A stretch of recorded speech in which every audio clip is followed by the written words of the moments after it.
결혼한 지 5년이 지났다. 연애 시절 우리는 누구보다 서로를 사랑했다. 주말마다 데이트를 즐겼고 밤늦게까지 영화 보며 시간을 보냈다. 결혼 후에도 그 행복은 이어졌다.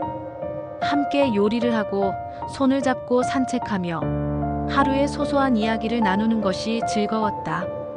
작은 원룸에서 시작한 신혼생활은 매 순간이 설렜다.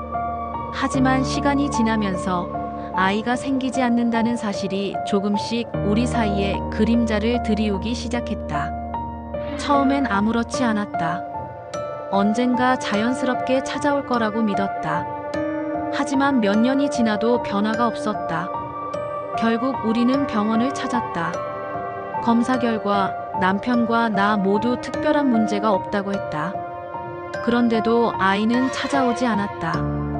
나는 결혼 후 좋은 직장을 그만두고 전업주부가 되었다. 나름대로 가정을 돌보고 건강을 관리하며 임신을 준비했다. 남편도 직장 생활을 하면서 주말에는 최대한 건강한 습관을 유지하려고 했다. 하지만 현실적으로 회식을 피하기는 어려웠다. 중요한 자리에서 빠질 수도 없었고 어쩔 수 없이 술을 마시는 날도 있었다. 담배도 완전히 끊지는 못했지만 줄이기 위해 노력했다. 나는 그런 남편이 서운했다.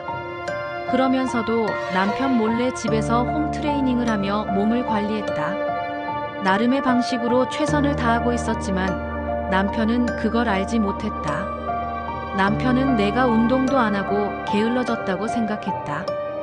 오히려 내가 살이 쪄서 임신이 안 되는 건 아닐까 하는 의심을 했다. 하지만 나 역시 남편의 술과 담배를 보며 같은 생각을 했다. 서로 노력하고 있었지만 그 노력은 상대에게 전해지지 않았고 오해만 쌓여갔다. 결국 우리는 시험관 시술을 시작했다. 매일 주사를 맞고 호르몬 약을 먹으며 지내는 시간이 길어졌다. 기대와 불안이 반복되었다. 하지만 결과는 실패였다. 한 번, 두 번, 세 번 반복되는 실패에 지쳐갔다. 시부모님은 처음엔 우리를 위로했다. 하지만 시간이 지나면서 점점 더 초조해했다. 남편이 외아들이라는 점이 문제였다. 결국 손주를 간절히 원하게 되었고 자연스럽게 나에게 눈길이 쏠렸다.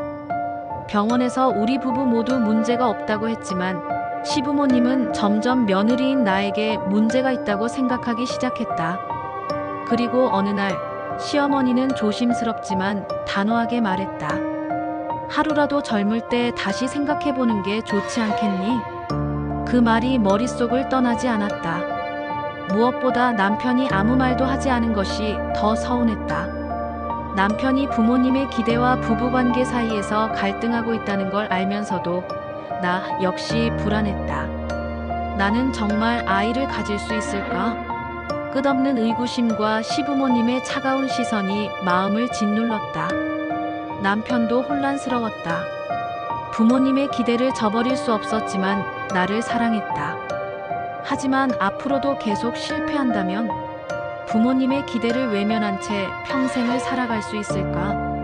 아이를 갖고 싶은 욕망과 나와의 관계 사이에서 그의 고민은 깊어졌다. 우리는 여전히 함께하고 있지만 갈등은 끝나지 않았다. 부모님의 냉소적인 얼굴과 현실적인 문제들 사이에서 우리는 지금도 고민하고 있다.